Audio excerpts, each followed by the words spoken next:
Hello everyone, welcome back to our channel.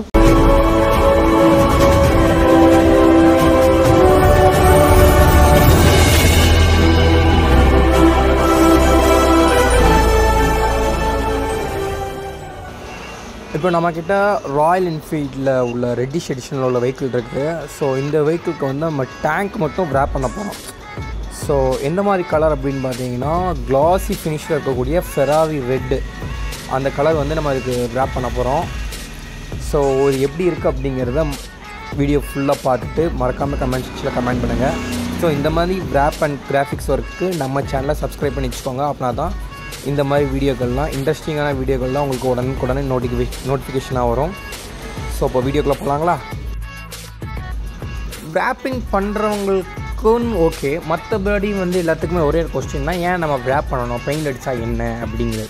இப்போ paint அடித்தாவே நம்ம ஒரு டேங்குக்கு உள்ள ஒரு வெஹிக்கிளுக்கு நம்ம ஃபுல்லாக பெயிண்ட் பண்ணால், ஒரு வெஹிக்கிளுக்கு ஃபுல்லாக பண்ணுறதா இருந்தால் ஒரு 8,000 12,000 வர சம்திங் ஆகும். டேங்க் மட்டும் பண்ணுறதா இருந்தால் ஒரு 3,000 அந்த மாதிரி ரேஞ்சில் வரும். இதே நம்ம wrapping பண்ணிட்டோம்னா ஒரு டேங்க் மட்டும் பண்ணுறதா இருந்தால் ஒரு 2,000 ஆர் 2,500 வேலை முடிஞ்சிடும். அண்ட் உங்களுக்கு இன்ஸ்டண்ட்டாக, அதாவது ஒரு 1 ஹவரில் வந்து நம்ம அழகா wrap பண்ணி கையில் கொடுத்துடலாம். அண்ட் பெயிண்டில் என்ன ரிசல்ட் நீங்கள் எதிர்பார்க்குறீங்களோ அந்த ரிசல்ட் அப்படியே நம்ம wrappingலேயும் கிடைக்கும்.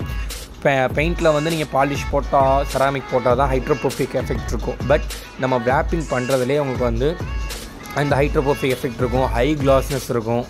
மற்றபடி மெயின்டெனன்ஸ்னு பார்த்தா அது மெயின்டெனன்ஸ்லாம் ஒன்றுமே இல்லை. இப்போ பெயிண்ட் அடித்தாலுமே ஏதாவது ஸ்க்ராச்சஸ் இருந்தால் விழ தான் செய்யும். wrapக்கும் அப்படி தான், ஸ்க்ராச்சஸ் ஏதாவது இருந்தால் அது விழ தான் செய்யணும். அதுக்காக wrapping பண்ணால் வந்து உங்களுக்கு பெயிண்டில் கோடு விழாது அப்படின்ட்டு நான் சொல்ல. கோடு விழாமல் இருக்குதுன்னா இன்னும் கொஞ்சம் கூடின wrapping இருக்குது, அதெல்லாம் போட்டு வச்சுக்கோங்களேன். இப்போ வந்து கலர்டு PPF அப்படிங்கிற மாதிரி வந்துச்சு. அதனால் உங்களுக்கு வந்து 5 years warranty, 7 years warranty, 10 years life time warranty அப்படின்னு நிறையவே வந்துச்சு. இதெல்லாம் போட்டிங்கன்னா ஒரு டேங்குக்குன்னு போகும்போது நமக்கு ஒரு 5,000 இல்லை 10,000 கிட்ட வரும். அதெல்லாம் பண்ணிங்கன்னா உங்களுக்கு லைஃப் டைம் வாரண்டியோடு வந்துடும். கோடு போட்டாலோ யாராவது ஸ்க்ராட்ச் பண்ணிட்டாலுமே உங்களுக்கு அந்த ஸ்க்ராச்சஸ் விழுந்தால் ஆட்டோமேட்டிக்காக அதுவே ஹீல் ஆயிடும். அந்த மாதிரி இப்போது டெக்னாலஜிஸ்லாம் வந்துருச்சு. ஆனால் அதெல்லாம் பண்ணும்போது ரேட் அதிகமாக வரும். இப்போது பெயிண்ட் பண்ணிட்டோம்னா, பெயிண்ட் பண்ணோம்னா அதுக்கு நமக்கு ஒரு மாதமோ இல்லை ஒரு வாரமோ உங்களுக்கு இதாகும். இதே wrappingகும் போது நமக்கு டேங்க் மட்டும் பண்ணுறதா இருந்தால் ஒரு 1 or 2 ஹவர்ஸில் வந்து வேலையை முடிச்சுக்க இடம் வாங்கிக்கலாம். இதுதான் அதோட பெனிஃபிட்ஸு.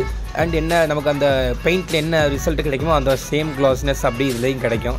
இதில் வேணால் ஃபைனல் அவுட்புட் அட்டாச் பண்ணுறா அதில் எப்படி இருக்குது அப்படிங்கிறத வீடியோ பார்த்துட்டு மறக்காமல் கமெண்ட் செக்ஷனில் கமெண்ட் பண்ணுங்கள் உங்களோட தாட்ஸை.